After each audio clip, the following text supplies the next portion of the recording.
In this video, I launch my new build series and I show you some of the methods I use to set out on a slope.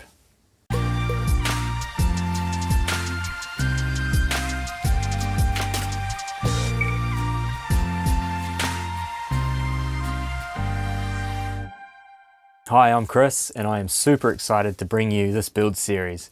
It's the first of many more to come. I've got a lot of projects coming up, including new builds, and I can't wait to share them with you.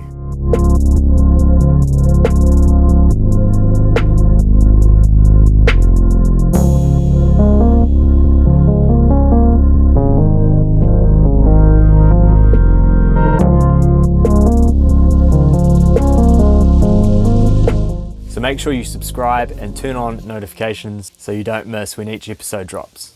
Also, before I carry on, you'll notice that this video is going to jump between the man cave and on site. It's early days and my narrative on site isn't quite there yet.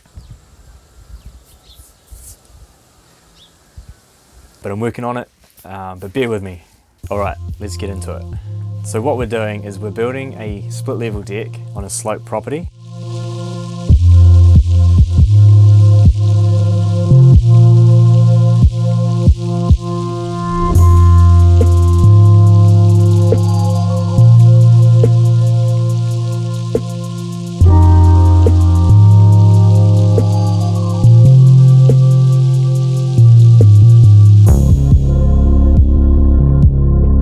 I took this job on knowing that it was going to be a challenge. Existing properties have a lot of hidden surprises and are never guaranteed to be square or parallel when you need them to. And this job is no exception. So the very first step is to decide where I'm going to start.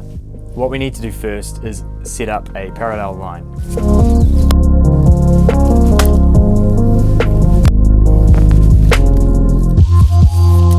From that parallel line, we can create a 90-degree line. The biggest challenge I had was deciding what was I going to run parallel with. There were three main possibilities, three main features that I could have run parallel with. The house itself, an existing set of steps up behind where the new deck's going, or a prominent retaining wall where the deck was going to be hard against.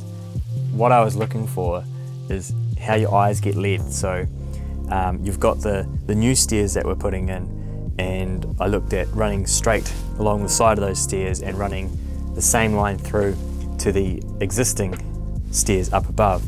And then I looked at obviously the retaining wall that would have meant that the decking running through, or are we going to cut it on an angle? And then obviously the house itself, were we going to run everything parallel with the house so that you didn't see the stairs tapering away? So I had to take all that into account when I was deciding where my parallel line was going to be. The retaining wall was going to be viewed the most, and it was going to be the most obvious place. We decided to make this deck parallel, which means where the stairs go up, they're going to taper against the house. Where the stairs run from the bottom landing up, you will see a dog leg with the existing steps. But the critical point is where it met the retaining wall. So that's where we went. When setting up profiles, you want to consider if it's a building, a house, or a deck, you want to consider what line you want to follow, what line you want to reference from start to finish. So I decided to line up with the top nosing, which was formed by the top deck, and then for the other line to run up the side of the stairs. Moving forward, everything's referenced off those.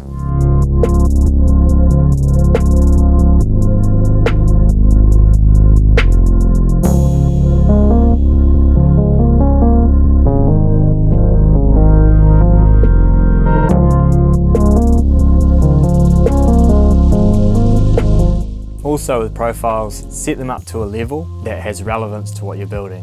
I've set my upper profiles at the height of the top of my joists. Once my profiles are built and my parallel line is established, I need to set up a 90-degree line. And in this scenario, it's the line that goes from the bottom landing up the side of the stairs and through. Because I was mostly working alone, to get that 90-degree line, I needed to use my theodolite.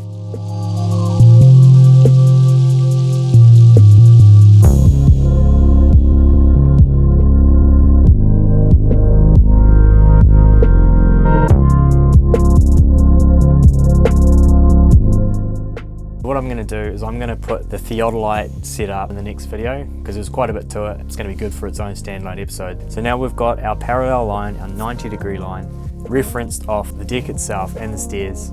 So now we can measure off it and we can mark our piles.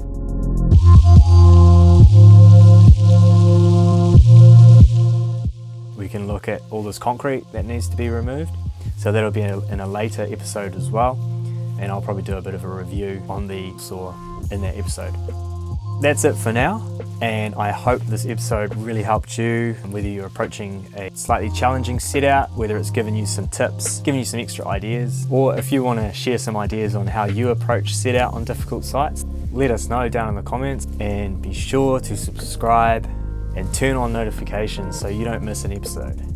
Thanks for watching, see you next time.